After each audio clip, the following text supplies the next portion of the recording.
Danilo, tatandaan mo ang bilin ko. May mga kaluluwa na gumagala. Hindi para manakot, kundi para humanap ng maiinom na dugo ng tao. Kapag may nakita kang bangkay na muling nabuhay, tumakbo ka. Dahil walang pinipiling biktima ang isang amalanhik.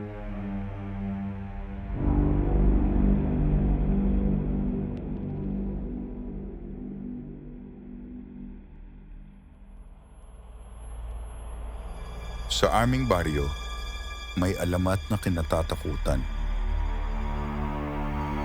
Ang amalanhig. Mga bangkay na bumangon muli. Hindi pa nakakatawid sa kabilang buhay.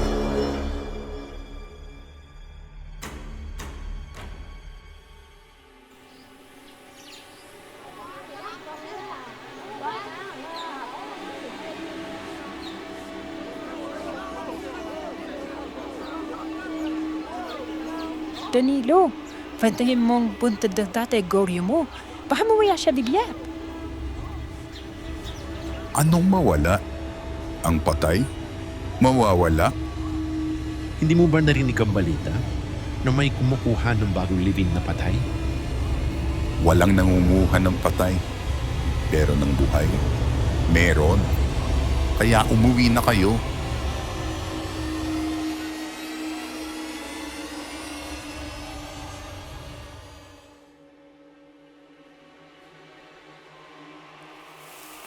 Isang gabi, may narinig akong mga yapak mula sa labas ng aking kubo.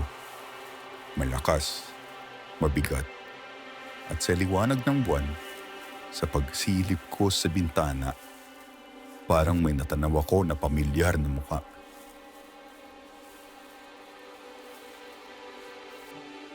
Tay, ikaw ba yan?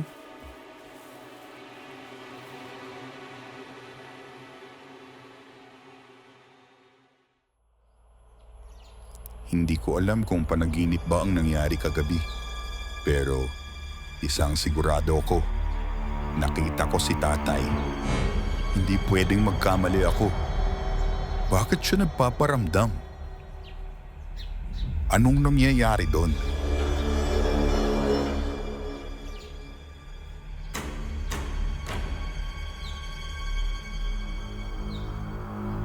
Anong nangyari dito? Anong klaseng hayop ang gagawa nito?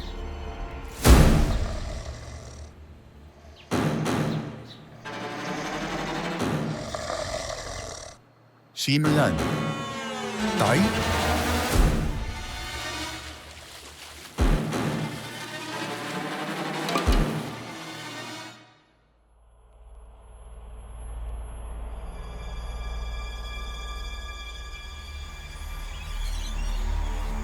Agad akong nagpunta kay Ka Eva, isang albularyo ng aming baryo. Nakakakita siya ng mga bagay na hindi nakikita ng karaniwang tao. Baka tulungan niya akong makausap ang tatay ko. Pumasok ka, Danilo. Alam kong pupunta ka. Alam mo ba kung bakit muling nabubuhay ang mga namatay? Maliban sa may nakalimutan silang gawin, naghahanap sila ng dugo ng tao. At ang dugo mo ay may sumpa. Malaki ang galit ng iyong ama sa iyong ina. Hindi man ako makaganti ngayon. Sinusumpa ako na babalikan kita at lahat ng kadugo mo dahil sa ginawa mong pagtapaksil at pag-iwan sa amin ni Danilo. Kaya't sinumpa ni Goryo na babalikan ang sinumang may koneksyon sa nanay mo para ganti sa pag-iwan nito sa kanya. Na madali din sa iyo ang dugo ng nanay mo. Hindi ka nakaligtas. Si tatay nga ang nakita ko kagabi sa labas ng kubo. Si tatay din ang pumatay kay Chong Maeng. At baka ako na ang sunod. Anong gagawin ko? Ang namatay na muling nabuhay ay dapat ulit namatay. Takot ang amananhig sa tubig. Dalahin mo siya sa tubig para tuluyan na siyang maging bangkay muli. Hinanap ko si tatay kung saan ko siya huling nakita. Sa palayan. Bit-bit ang itak at lampara. Umaasa akong makita ko siya bago pa mahuli ang lahat. Teka, ang kubo ko. Malapit sa may ilog. Pwede ko siyang doon tuluyang iloblob.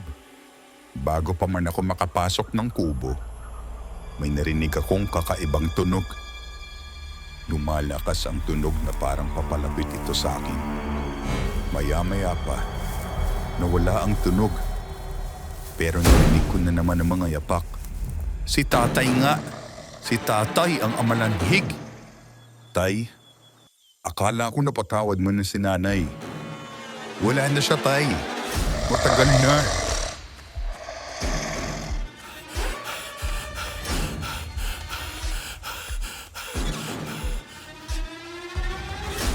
Walang tigil ang aking pagtakbo.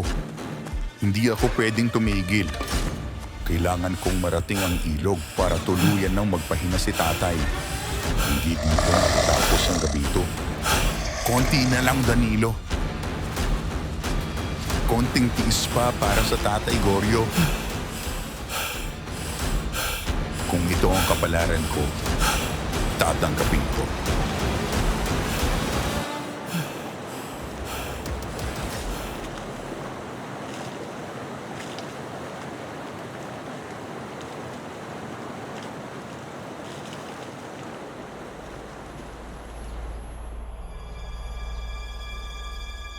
Himalang nakaligtas ako sa ilog. Nang tuluyan nang nawalan ng buhay si tatay, agad ko siyang nilibing sa kagubatan.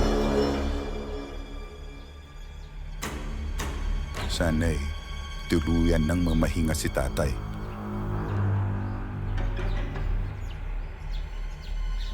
Ang dating alangat ay naging isang bangungot sa akin.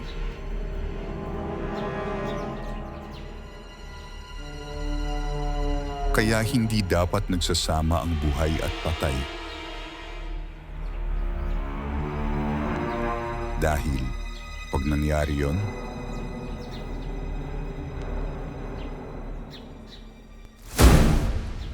unti-unti nila tayong uubusin dito sa mundong ibabaw.